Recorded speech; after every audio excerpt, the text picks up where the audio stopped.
পাইপলাইনে জ্বালানি তেল খালাসে বছরে সাশ্রয় হবে ৮০০ কোটি টাকা। এমন প্রত্যাশায় ৭,০০০ কোটি টাকায় এসপিএম প্রকল্প বাস্তবায়ন হলেও এখনও বাণিজ্যিক ব্যবহার শুরু হয়নি। উন্মুক্ত দরপত্রে পরিচালন ঠিকাদার নিয়োগে অপেক্ষা করতে হবে আরও কয়েক মাস। বিশেষজ্ঞরা বলছেন, এমন বড় প্রকল্পের আর্থিক সুফল পেতে দ্রুত ঠিকাদার নিয়োগ করা উচিত। দ্রুত, ঝুঁকিহীন ও সাশ্রয়ী পদ্ধতিতে জ্বালানি তেল খালাসে ২০১৫ সালে single point mooring with double pipeline প্রকল্প হাতে নেয় সরকার। চীনের ঋণ ও কারিগরি সহায়তায় প্রকল্পের প্রাথমিক ব্যয় ধরা হয় প্রায় ৫,০০০ কোটি টাকা। তবে ৩ দফা সময় ও ব্যয় বেড়ে দাঁড়ায় ৭,১২৫ কোটি টাকা। গত মার্চে গভীর সমুদ্র থেকে পাইপলাইনে পরীক্ষামূলকভাবে জ্বালানি তেল খালাস হয়। এরপর কক্সবাজারের মহেশখালী স্টোরেজ থেকে পাম্প করে তেল নেওয়া হয় চট্টগ্রামের ইস্টার্ন রিফাইনারিতে। তবে পরিচালন ও রক্ষণাবেক্ষণ ঠিকাদার না থাকায় বাণিজ্যিকভাবে এখনও চালু হয়নি এসপিএম প্রকল্প। হ্যান্ডওভার হয়ে গেছে, কিন্তু ওদের টুকটাক ড্রয়িং বা আনুষঙ্গিক কিছু কাজ থাকে বড় প্রজেক্টে, সেগুলো তারা করছে আর এখন নেক্সট ফেজ হচ্ছে অপারেশনে নিয়ে যাওয়া। অপারেশনের যেটা রেগুলার অপারেশন, সেটা এখন বিপিসি পর্যায়ে পিটিসি কোম্পানি এবং O&M কোম্পানি একটা নিয়োগ হবে, কন্ট্রাক্টর, তারা যৌথভাবে এটাকে রেগুলার অপারেশন নিয়ে যাবে। দিস ইজ আন্ডার প্রসেস নাও। কথা ছিল ২০১৮ সালে প্রকল্প শেষ হলে চীনা ঋণ পরিশোধ শুরু হবে ২০২৩ সালে। বিশেষজ্ঞরা বলছেন, পরিকল্পনা ও বাস্তবায়ন দুর্বলতায় এসপিএম প্রকল্পের সুফল পেতে অপেক্ষা বেড়েছে বারবার। বিপিসিকে প্রতি টন তেল খালাসে ছোট জাহাজের ভাড়া দিতে হয় $৬ পর্যন্ত। এরকম ধরনের প্রজেক্ট যেটা কমপ্লিকেটেড, বিদেশ থেকে যাদেরকে মেনটেন্যান্সের জন্য লোক আনতে হবে, সেটা কখনোই মেনটেন্যান্স কন্ট্রাক্ট ছাড়া করা উচিত না। যখন এটা বিল্ট ইন থাকে, হ্যাঁ, তারা তখন ওই অফার করে যে খুব কমে অফার করে, বাট এখন যদি আলাদাভাবে করতে হয় তাহলে ওরা অবশ্যই হয়তো ডাবল চাবে। এসপিএমের ২ পাইপলাইনে বছরে ৯০ লাখ টন পরিশোধিত ও অপরিশোধিত জ্বালানি তেল খালাস করা যাবে। ইস্টার্ন রিফাইনারির দ্বিতীয় ইউনিট স্থাপন না হলে অব্যবহৃত থাকবে ৩০ লাখ টনের সক্ষমতা। Hari Saha, independent news, Dhaka. দুর্গাপূজা উপলক্ষে ভারতে ৩,০০০ টন ইলিশ রপ্তানির অনুমোদন দেওয়া হয়েছে। তবে সর্বনিম্ন কী দামে রপ্তানি হবে তা জানানো হয়নি। গত বছর প্রতি কেজি ইলিশের রপ্তানি মূল্য ছিল $10 বা ১১০০ টাকা। গত বছর প্রায় ৪,০০০ টন ইলিশ রপ্তানির অনুমোদন দেওয়া হলেও ভারতে যায় ৮০২ টন। আগে অবাধে ইলিশ রপ্তানির হলেও দেশের বাজারে সরবরাহ বাড়াতে ২০১৫ সালে জাতীয় রপ্তানি নীতিতে ইলিশকে শর্ত সাপেক্ষে রপ্তানিযোগ্য বলা হয়। পরের ২ রপ্তানি নীতিতেও তা বহাল থাকে। এনবিআরের তথ্যে দেখা যায় ২০২০-২১ অর্থ বছরে প্রায় ১,৭০০ টন ইলিশ রপ্তানিতে আয় হয় $১,৬৪ লাখ। আকারভেদে প্রতি কেজি মাছ $10, $6 ও $8 রপ্তানি হয়। পরের ২ বছর ১২০০ থেকে ১৪০০ টন ইলিশ রপ্তানি হয়। প্রতি কেজির দাম ছিল $10 মধ্যে।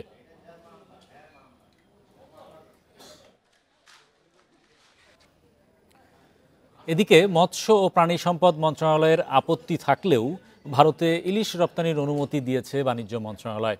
তবে সিদ্ধান্ত বাতিলে মৎস্য ও প্রাণী সম্পদ মন্ত্রণালয় ক্ষমতাপ্রাপ্ত নয় বলে জানিয়েছেন উপদেষ্টা ফরিদা আক্তার। দুপুরে সচিবালয়ে তিনি বলেন, দেশে পর্যাপ্ত ইলিশ আছে। প্রাণী সম্পদ মন্ত্রণালয় দেশের মানুষকে ইলিশ খাওয়ানোর পক্ষে এবং রপ্তানির বিপক্ষে। তবে রপ্তানির খবরে দেশের কোথাও দাম বাড়লে ব্যবস্থা নেওয়া হবে। পরে উপদেষ্টা ফরিদা আক্তার বলেন, নদীতে চর, ড্রেজিং না হওয়া এবং দূষণের কারণে সাগর থেকে নদীতে ডিম ছাড়তে আসতে পারছে না মা ইলিশ। এ মাছের প্রজনন ও উৎপাদন বৃদ্ধির জন্য ১৩ অক্টোবর থেকে ৩ নভেম্বর পর্যন্ত ইলিশ ধরা বন্ধ থাকবে।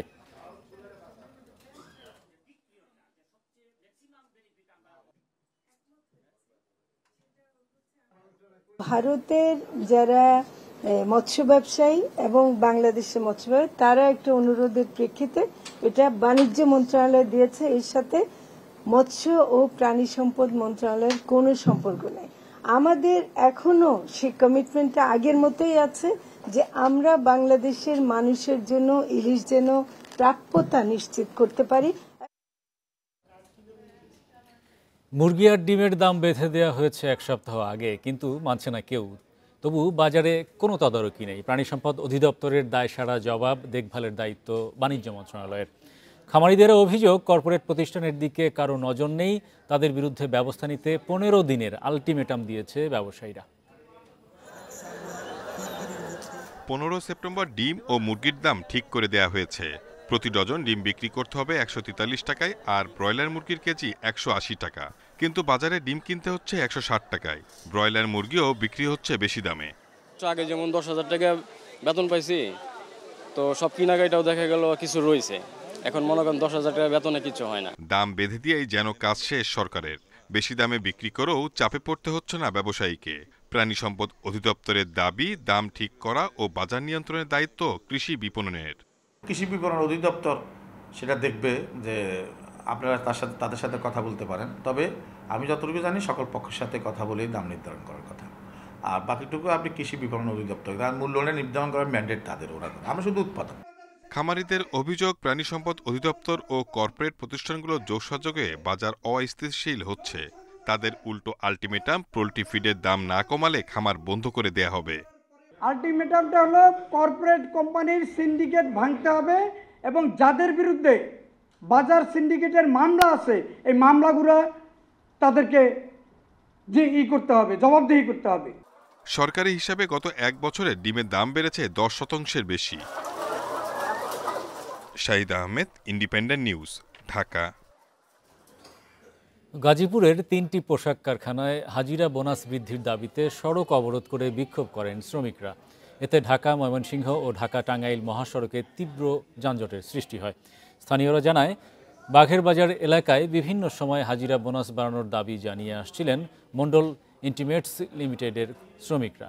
সকালে বোনাস বৃদ্ধির দাবি জানিয়ে ঢাকা ময়মনসিংহ মহাসড়কে অবস্থান নেন শ্রমিকরা। এদিকে একই দাবিতে মহাসড়ক অবরোধ করে বিক্ষোভ করেন অ্যাস্ট্রোটেক্স লিমিটেডের শ্রমিকরা। কালিয়াকৈরের মৌচাক এলাকায় কোকোলা ফুড প্রোডাক্টস কারখানার শ্রমিকরা 12 দফা দাবিতে ঢাকা টাঙ্গাইল মহাসড়কে বিক্ষোভ করেন। পরে পুলিশ পরিস্থিতি নিয়ন্ত্রণে আনে।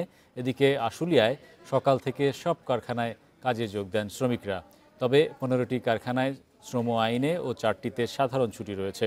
শিল্পাঞ্চলে আইনশৃঙ্খলা বাহিনীর বাড়তি নজরদারি রয়েছে।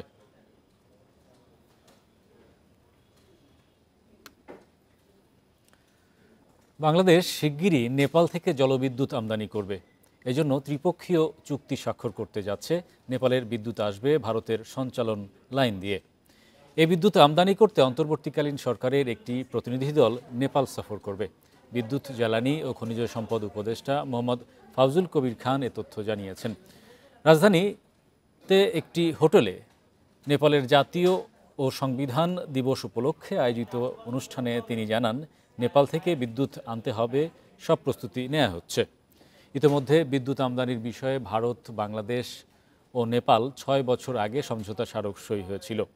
সম্প্রতি ভারত হয়ে নেপাল থেকে 40 মেগাওয়াট বিদ্যুৎ আমদানিতে একটি চুক্তি স্বাক্ষর করতে সম্মত হয়েছে। জানা যায়, কয়েক বছরের মধ্যে নেপাল থেকে 500 মেগাওয়াট পর্যন্ত জলবিদ্যুৎ আমদানি করা যাবে।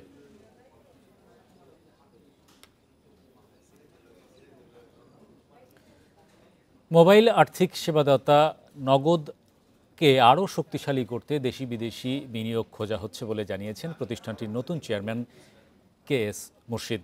রোববার বাংলাদেশ ব্যাংকের গভর্নরের সাথে এক বৈঠক শেষে সাংবাদিকদের কথা জানান তিনি। এ সময় নগদের চেয়ারম্যান বলেন, আর্থিক প্রতিষ্ঠানটি সংস্কারের জন্য গভর্নর বেশ কিছু দিক নির্দেশনা দিয়েছেন, যার উপর ভিত্তি করে নগদের প্রতি গ্রাহকদের আরও আস্থা বাড়বে। তিনি জানান, নগদের মালিকানার বিষয়ে যে জটিলতা তৈরি হয়েছে সেটি নিরসনেও কাজ চলছে। সাংবাদিকদের প্রশ্নের জবাবে তিনি বলেন, নগদের গ্রাহক সংখ্যা 9.5 কোটি। MFS মার্কেটে শেয়ার বাড়াতে এবং উন্নত সেবা দিতে এই বিনিয়োগ গুরুত্বপূর্ণ।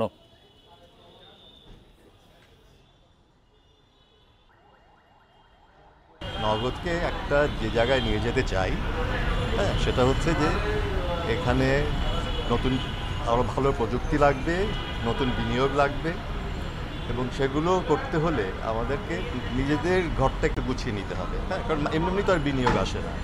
বিনিয়োগ আসতে হলে, বিনিয়োগ বান্ধব করতে হলে যে পদক্ষেপগুলো নিতে হবে আমাদেরকে, সেগুলো আমরা আস্তে আস্তে নেব। দেশে প্রথমবারের মতো সম্পূর্ণ স্টেইনলেস স্টিলের বডি সমেত মার্বেল ও সিরামিক কোটেড নন-স্টিক কুকওয়্যার উৎপাদন শুরু করেছে SKB।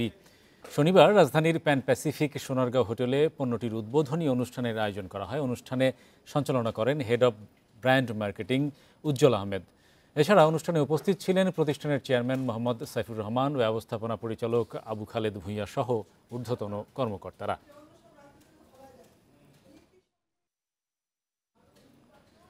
সপ্তাহের ব্যবধানে দেশের বাজারে আবারও বেড়েছে স্বর্ণের দাম। ভরি প্রতি ৩,১৪৯ টাকা বাড়িয়ে সবচেয়ে ভালো মান বা 22 ক্যারেটের স্বর্ণের দাম নির্ধারণ করা হয়েছে ১,33,০৫১ টাকা।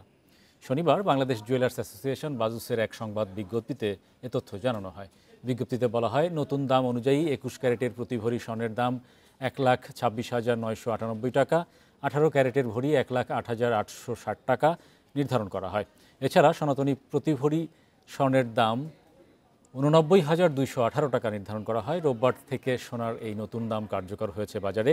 এর আগে সবশেষ গত 14 সেপ্টেম্বর দেশের বাজারে স্বর্ণের দাম সমন্বয় করেছিল বাজুস। সে সময় ভরিতে স্বর্ণের দাম ১,২৯,৯০২ টাকা নির্ধারণ করা হয়।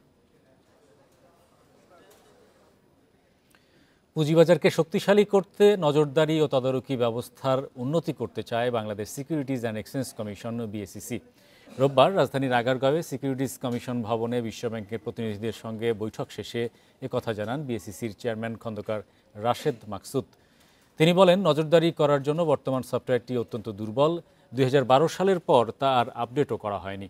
এজন্য বিশ্বব্যাংকের কাছে কারিগরি সহায়তা চেয়েছে সংস্থাটি। এ বিষয়ে ইতিবাচক আশ্বাসও মিলেছে। বিএসইসি চেয়ারম্যান জানান, পুঁজিবাজার সংস্কারের মাধ্যমে সুশাসন নিশ্চিত করবে কমিশন। এ সময় বিএসইসিতে প্রবেশে কড়াকড়ি আরোপে সাংবাদিকরা ক্ষোভ প্রকাশ করেন। এই প্রোগ্রামটা ছিল সেটার ব্যাপারে আপডেট দেওয়ার জন্য। আপনারা জানেন যে অলরেডি আমাদের দুটা স্টক এক্সচেঞ্জেরই বোর্ডে সবাইকে দেওয়া হয়েছে এবং শুধু এখানে না, পুরো বাংলাদেশেই বিভিন্ন ধরনের চেঞ্জের মধ্যে দিয়ে যাচ্ছে। তো সেটা যে একবারে সমস্ত কিছু হচ্ছে সেটা তো হচ্ছে না। তো অলরেডি সেই বোর্ডটা চলে এসেছে, ওনারা খুব তাড়াতাড়ি কাজ শুরু করে দেবেন। এদিকে সপ্তাহের প্রথম কার্যদিবসে ঢাকা স্টক এক্সচেঞ্জে লেনদেন বাড়লেও কমেছে বেশিরভাগ প্রতিষ্ঠানের শেয়ার দর। সেই সঙ্গে ডিএস30 এবং প্রধান সূচক নেতিবাচক ধারায় লেনদেন শেষ হয়েছে। রোববার ডিএসসির প্রধান সূচক ডিএসইএক্স 0.29 পয়েন্ট কমে অবস্থান করছে ৫,৭৩৪ পয়েন্টে। ৮১ কোটি টাকা বেড়ে লেনদেন হয় ৬৭৫ কোটি ৭৩ লাখ টাকার শেয়ার। হাতবদল হওয়া ৪০০ কোম্পানির মধ্যে দর বেড়েছে ১০৯টির, কমেছে ২৩৩টির এবং অপরিবর্তিত ছিল ৫৮টি শেয়ার ও মিউচুয়াল ফান্ডের দর। দরবৃদ্ধির তালিকায় শীর্ষে ছিল ইসলামী ব্যাংক, কাট্টালি টেক্সটাইল, ইসলামিক ফাইন্যান্স।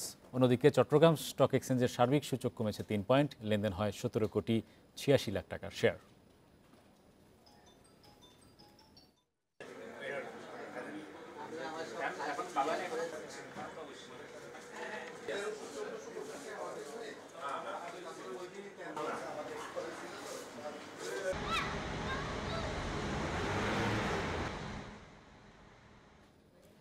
এ ছিল আজকের অর্থনীতি সারাদিনে। ইন্ডিপেন্ডেন্ট টেলিভিশনের সব খবর জানতে চোখ রাখুন ফেসবুক, ইউটিউব এবং এক্সে। আমন্ত্রণ আমাদের পরের আয়োজনে।